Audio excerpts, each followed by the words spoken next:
When I first had the issue with tendonitis on my right arm, it hurt everywhere from my elbow all the way down to my wrist.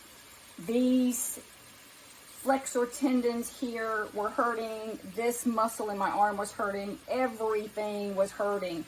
So even simple tasks like cooking ground meat, ground beef or ground turkey, usually I would break it apart with this type of motion in the pan, especially if I was doing something where I wanted it really fine, like for tacos or things of that nature. And you see how this is craning my arm, and it's putting pressure up here and also pressure down here.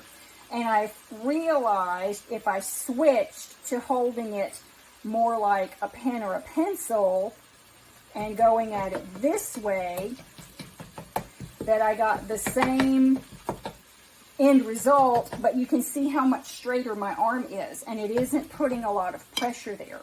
So I would just continue to cook the ground meat and break it down, and all I had to do was switch from this to holding it more like a pencil with my finger on top, and that stopped the pain.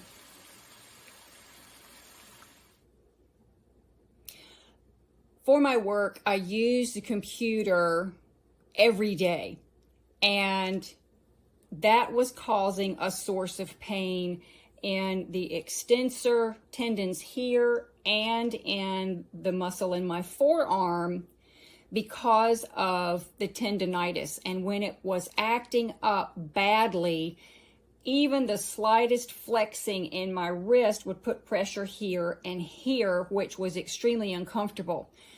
I work on a laptop, and typing, because I would have my wrists propped on the edge of my laptop, the same thing would apply if you were propping your wrists up on the end of your keyboard, and typing was, of course, causing my wrists to be flexed. So I found that if I just sort of hover my hands over the keyboard so that my arms don't touch it, that helped quite a bit. The mouse was also a source of pain. Again, I tended to prop my wrist up when I was using the track mouse on my laptop, so I decided to try external mice, and I tried several. This traditional type also caused my wrist to be craned. You can see it's not lying flat anymore. It has to come up. Even trackball types that I would work with my thumb still had elevation to them, if you will, and caused craning in my wrist, which set off the pain. So these types were out for me.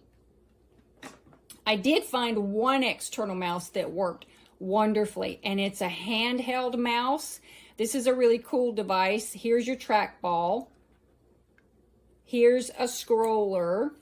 I don't know if you can see that, where you can do your page scrolling. You have left mouse button, right mouse button, and a clicker up under here. It's really comfortable, although I will tell you that there's a little bit of a learning curve with this, and at first I actually had to do it with my hand underneath until I got used to it, but it was well worth it and not very expensive. I will leave links for this and some of the other things that I cover in this video below in case you're interested in those. So this was the mouse that I ended up using. Once it began to get a little better, I found that if I would lay my hand sideways on the keyboard, that kept everything level, and then I could operate the trackpad mouse with either my forefinger or my thumb, as long as I kept my hand sort of propped on the side and not forward so that it got craned. And that was also helpful. When things got really painful, I would also incorporate a brace. This is a carpal tunnel brace, actually, but it does exactly what I needed it to do. This one's pretty nice. It has an internal sleeve that makes it more comfortable so you don't feel the Velcro underneath. It comes for right hand or left hand. Very simple to put on. And of course, the stabilizer bar underneath keeps my wrist from flexing very much at all. And that was helpful when I was doing everything, typing, using the mouse, or whatnot.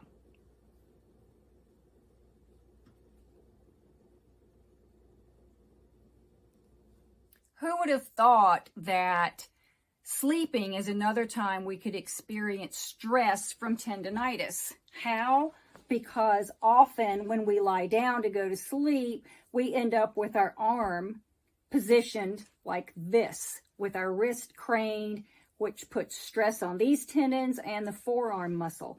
So if you find yourself sleeping like this, or maybe you end up with your arm under your chin or under the pillow and it's all curled back, there's a simple solution.